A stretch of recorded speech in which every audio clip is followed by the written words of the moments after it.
and welcome to CRBC Sport Hub on Channel 27 with me, Jerry. I'm bringing you the latest sporting stories the world is talking about. It's certainly going to be a buzzing weekend as we get to see match week 3 in the English Premier League and also talking about the French League, not forgetting the likes of the German Bundesliga and the Italian Serie A that will be making match week 2 this weekend. But let's start with a non-football first on the show as the Crossover State team that will be representing the state at the 9th edition of the National Youth Game already in Benin City at those State. And a contingent of 57 athletes will be competing in 17 sports. And the team is charged with doing the team or doing the state well and representing the state well in the 9th edition of the tournament that will be commencing today. Away from that, let's talk about other football, non-footballing issues across the country.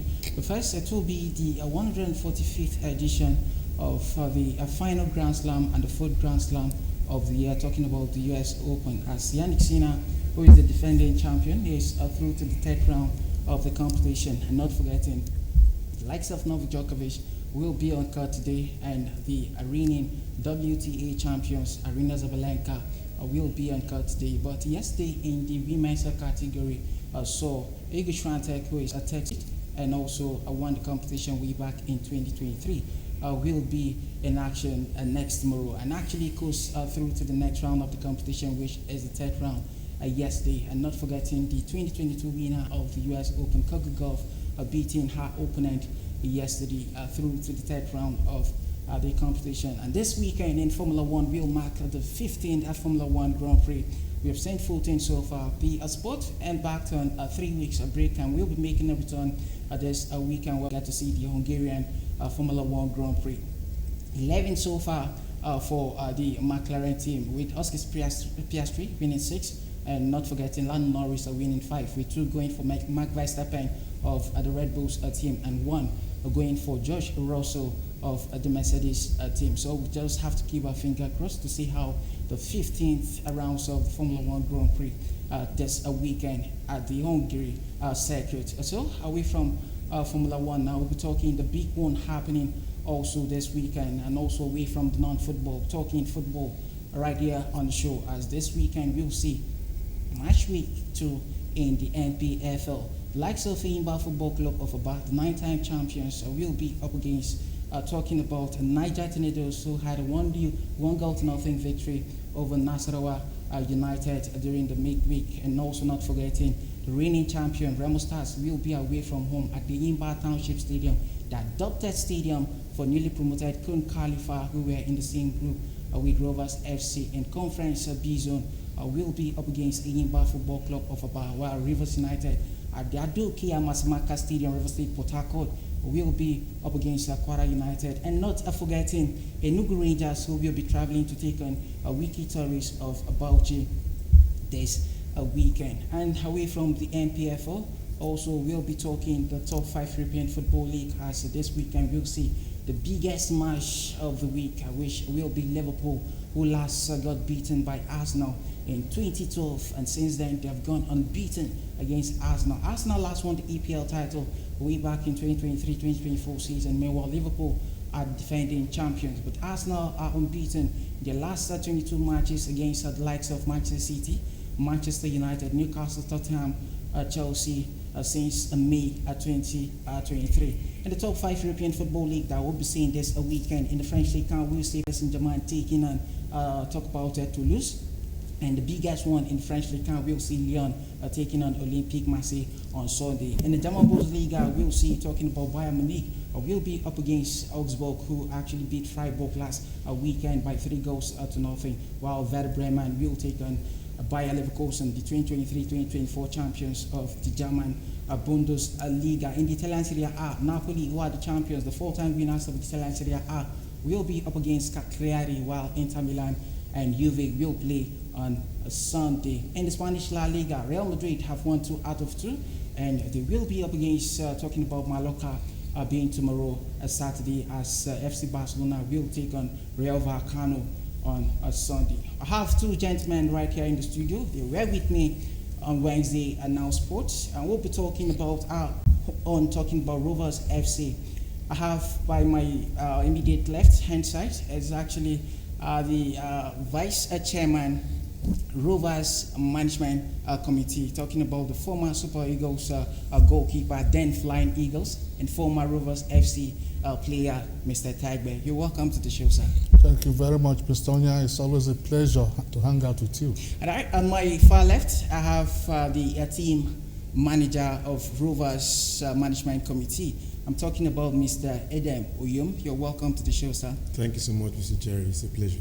All right, we'll be talking about what happened last season, and we'll review the Rovers FC outing in the 2024-2025 season in the NNL. They finished fourth and got beaten in their final match against, talking about Solution FC, 3-1.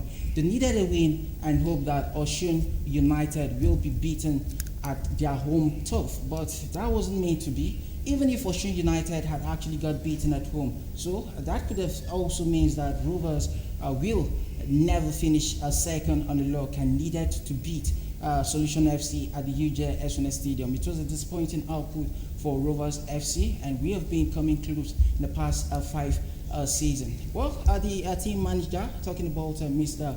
Edem Oyum, will certainly put us through on what happened last season with Rovers FC.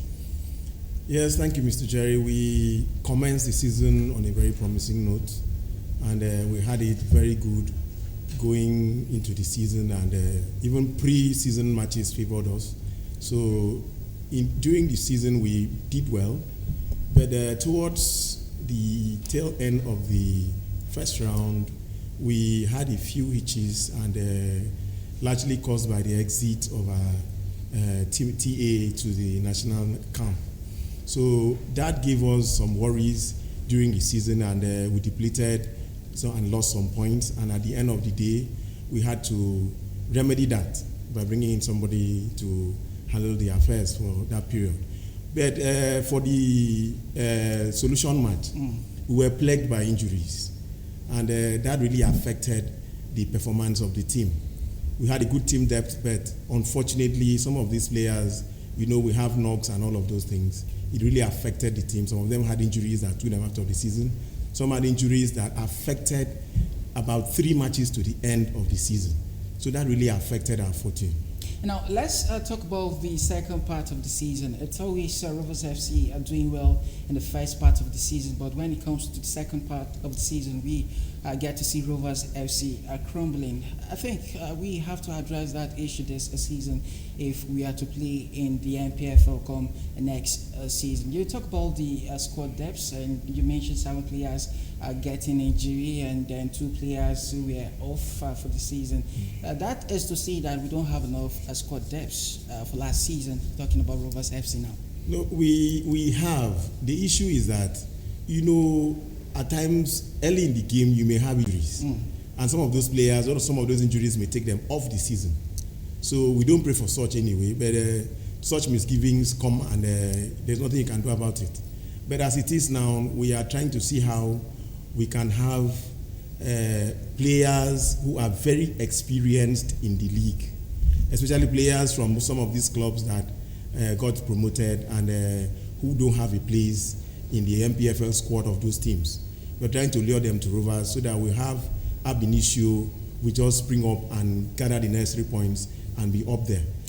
All right, let's talk about the new season, 2025-2026, and already Rovers FC embarking on a screening exercise that could see some players drafted into the team for next season. Well, talk about the vice chairman, Mr. Tagbe, will do justice to that question, and we have actually into the 3 weeks or 2 weeks already in the ongoing screening exercise for Rovers Football Club of Calabar. Yes.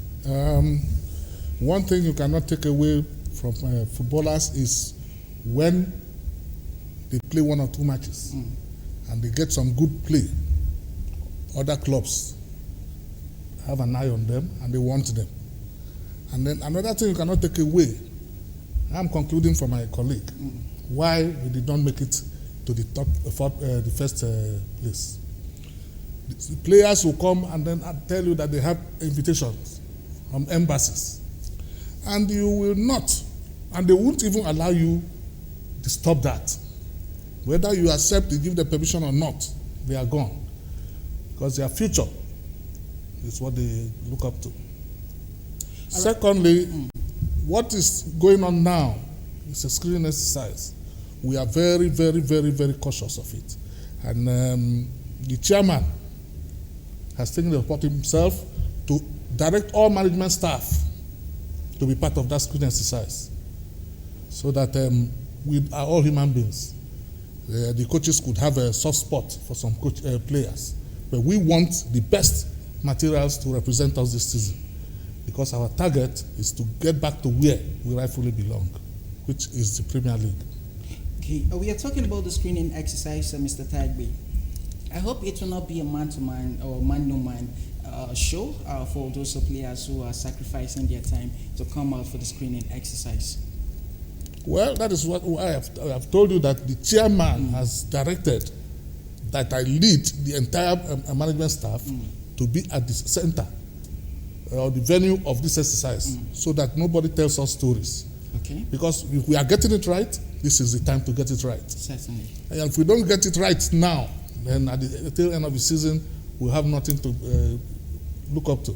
Okay, back to Mr. Edem Oyom, who is the team manager of Rovers Football Club Management Committee. Now, let's talk about the pre-season matches so far for Rovers. On Wednesday, they played against Ewald, and Ewald are one of the team we should be expecting to see at the 2025-2026 Nigerian National League. And from the report I gathered on Wednesday, that they actually won by 3-1, but there are other friendly matches that Rovers Football Club were engaged with. We have done 4 friendly matches, and we have won all of them. The first match we did win by 3-1. Second match was against Ewald. We won by 2-1. Then the third match was yesterday against the selected side. We won by 4-1. So we have done well so far, but that is not to say, because this is the build-up period, that is not to say we are not giving ourselves kudos. We are trying to see how we can fortify the team. This is the time you lay foundation for the anticipated success. So we are trying to see, we're trying to critically analyze what caused our downfall, the areas with which we need to fortify. We are trying to fortify them so that at the end of the day, we will not have such lapses that we experienced in the previous season. I'm headed back to the vice chairman of the club. We're talking about Mr. Tagbe, and this time we'll be talking about the management staff and the technicality of Rovers Football Club of Calabar. Last season, we actually had a coach who was busy with the Flying Eagles, talking about Caleb Esu. And now, I don't know, it was a kind of distraction for Caleb Esu, and I wonder how Rovers Football Club managed to actually contend at that, having a manager who wasn't steady and always flying to, for national call. So, what are we looking at, and what was that last season? And so many people were not happy not seeing Caleb Esu at the dugout. Well, it's a national call, so you cannot hold him back. He's representing Nigeria at that level, no longer Cross River State. So you have to let him go. But in letting him go, you have to bring an equally highly technical person to replace him for that period. And that's exactly what the management of Rovers Football Club has done. We have looked for an able hand, technically and otherwise, to replace him. If you go to the pitch now, you find him spearheading proceedings there, and the players are really working consensuously to his dictates. So how can you explain to someone that you're having a manager employed and he's not steady to do his job? Do you think that was one of downfall of Calabar Rovers for last season? I will not say that did not disturb us last season. It disturbed us last season, especially in the first quarter of the games. But the management woke up and then did the necessary by bringing in a replacement. Before then, we had lost some valuable points. The replacement actually did well and finishing fourth. At some point, Rovers FC were second and placed third, but we ended up finishing fourth in the league for last season, talking about 2024-2025. So are we seeing that a man who actually took as interim manager of Rovers FC to replace Caleb Pesu this season? Well, the man unfortunately has gotten engaged in one of these clubs in Akwa Ibom State, so we had to look for an alternative, an equally able hand that will replace him. So the man is on assessment during this period, assessing the players during this training exercise here. So at the end of the day, if he does well and the management find him capable, we'll engage him. Well, still Sport Hope on CRBC TV with me, Jeroyan, having two gentlemen right here in the studio talking about the Vice Chairman, Rovers Management Committee, Mr. Taigbe, and also the manager, talking about the team manager, yes, Mr. Edem Oyum, Rovers Football Club Management Committee. And next up, will still be the management aspect of it. What can you tell me about the name Jeremy? Because we like breaking the news right here in the media. There is a certain name I came across with. What do you know about Jeremy? Is he in line to replace Caleb Pesu? Jeremy? Yes. No. Nobody is replacing Caleb Pesu for now. Caleb Pesu has gone on national assignment. So he's still the coach of Rovers Football Club of Calabar.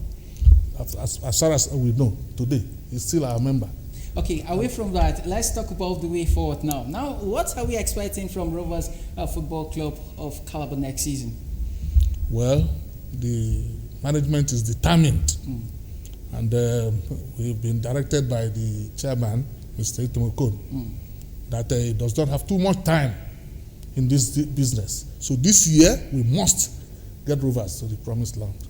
All right, the team manager, every year we keep saying Rovers will play in the MPFL next season. What do you really make of that? Because we are sick and tired of not seeing Rovers Football Club playing in the MPFL football. And next season we have a whole lot of competition, and most especially when we actually saw Aqua United being relegated from the MPFL next season. We could be paired in the same conference, just like we actually had the likes of FC1 Rocket, Van Dresser about 2 seasons ago. In the coming season, there is no room for failure. We are going to do everything to make it possible for us to get to the promised land.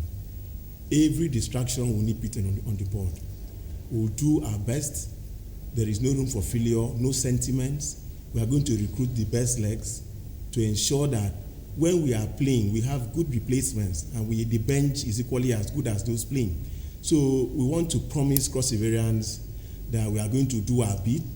We'll promise a rejuvenated Calabar Rovers side with renewed hope for performance and betterment. All right, the chairman, vice chairman, talking about Mr. Taigbe. What do you have to say to the government? I believe they have been supporting the club this season and even last season, and the led government of the governor, Senator Prince Ambassador too, is doing a whole lot to make sure that Rovers FC will gain promotion come next season. Yours truly have been in this business over time and with Rovers for long. We have never had it so good.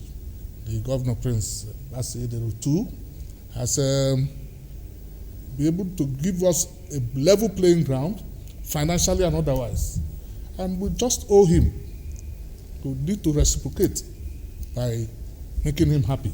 And in making him happy, and Cross River generally, is to take Rovers back to the Premier League.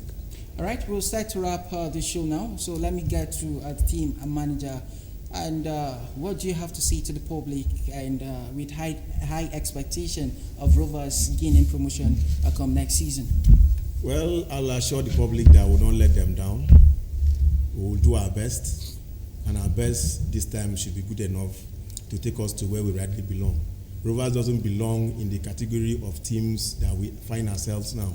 We belong in that category, in the MPFL, and we'll do just that. Well, thank you so much. It was nice having you as the Vice Chairman, Rovers Management Committee, Mr. Taigbe. It's a pleasure. And also nice having you right here in the studio talking about the team manager Rovers Management Committee. Thank you so much, Mr. Jerry. All right, to wrap on the show, Sport Hub and of course CRBC TV, always making sure that we bring you all the best happening in the world of sport. This weekend we'll be buzzing, as we said, to see the NPFL match week 2, and the biggest match is certainly Kun Khalifa FC game promotion last season managed a goalless draw last time out. We'll be up against the 9-time champions, the Yimba Football Club of Aba, and also not forgetting Liverpool Football Club of England in a cracking match in the English Premier League this weekend, taking on Arsenal, who last won the English Premier League title far back in 2003-2004 season, and they have without a major title in 5 seasons. And some piece of transfer news for you, so just the likes of Arsenal vying in earlier to sign another player to replace the likes of Martin Odegaard, who is out injured, and also Kai Havertz, who will be undergoing surgery today, plus not forgetting Bukayo Saka. Chelsea have completed the signing of Alejandro Garnacho from Chelsea for a whooping sum of £40 million. It's a wrap on the show at Sport Hub at CRBC TV with me, Jerry Oyan. Till I come your way again on Monday, I'm out of here.